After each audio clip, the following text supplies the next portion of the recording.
News when you want it with Bloomberg News Now. I'm Amy Morris. The ceasefire between the U.S. and Iran is facing its toughest test yet after a flare-up of fighting overnight. Bloomberg's Ethan Bronner has the latest from Tel Aviv. The Americans, shot at an empty oil tanker heading to Iran, and then U.S. bases, supposedly in Bahrain and Kuwait, came under fire, but in fact they didn't reach those U.S. bases. They went to the civilian areas nearby, and they killed a person in Kuwait. Bloomberg's Ethan Bronner in Tel Aviv. Secretary of State Marco Rubio is hopeful the latest round of talks in Washington between Israel and Lebanon can produce a path forward for security in the region. Rubio testified about the Strait of Hormuz blockade, explaining to the House Foreign Affairs Committee how the U.S. is engaging with Iran. A ship will go through the route. Those ships will come under attack. The U.S. will respond to that attack by shooting down those drones. At that point, the Iranians will respond to that by targeting some facility in the region in retribution. Secretary of State Marco Rubio adding that the Trump administration was aware of the potential global economic fallout from launching a war against Iran.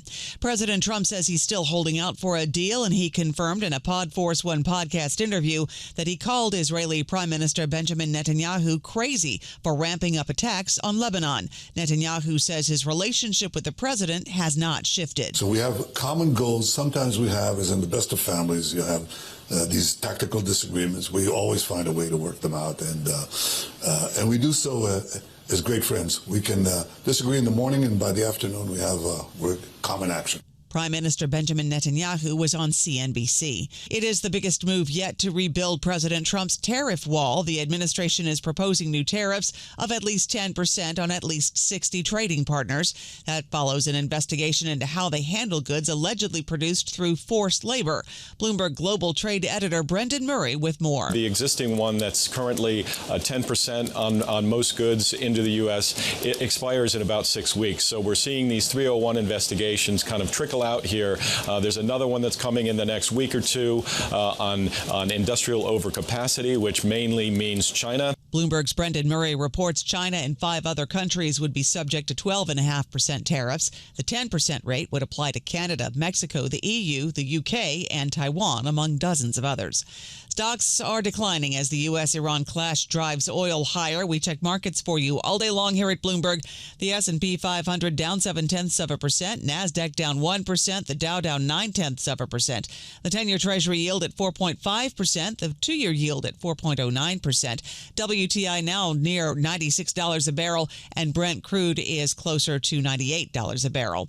Palo Alto shares are nearly 5% lower after the cybersecurity giant reported earnings and revenue beat fiscal Q3 views with higher guidance for the current quarter. SpaceX's IPO will likely make President Trump's already wealthy administration even richer. 10 officials released financial disclosure reports showing interests in SpaceX or XAI. In total, they held stock worth at least $9.9 million and as much as $43.8 million. Treasury Secretary Scott Bessent is on Capitol Hill for a budget hearing with Senate Finance Committee members.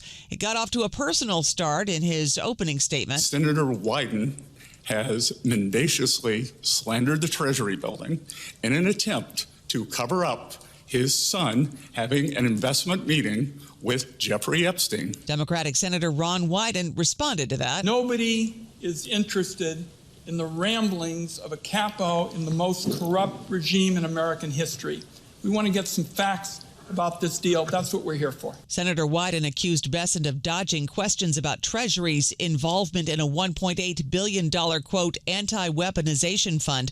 The Justice Department indicated this week that it's scrapping the fund while keeping President Trump and his businesses immune from any tax audits.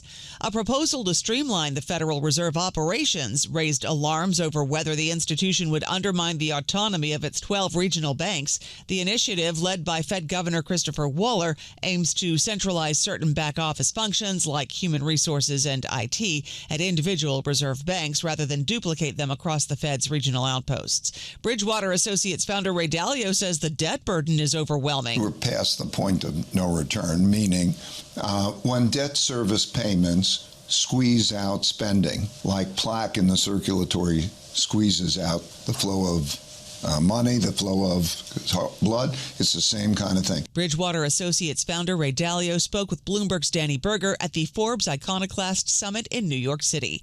The race for California governor remains uncalled. Democrat Gavin Newsom is barred from seeking a third term. About 60 names are on the ballot to succeed him. Democrats Javier Becerra and Tom Steyer, along with Trump-endorsed Republican Steve Hilton, were leading in early returns after the polls closed. That's news when you want it with Bloomberg News Now. I'm Amy Morris, and this is Bloomberg.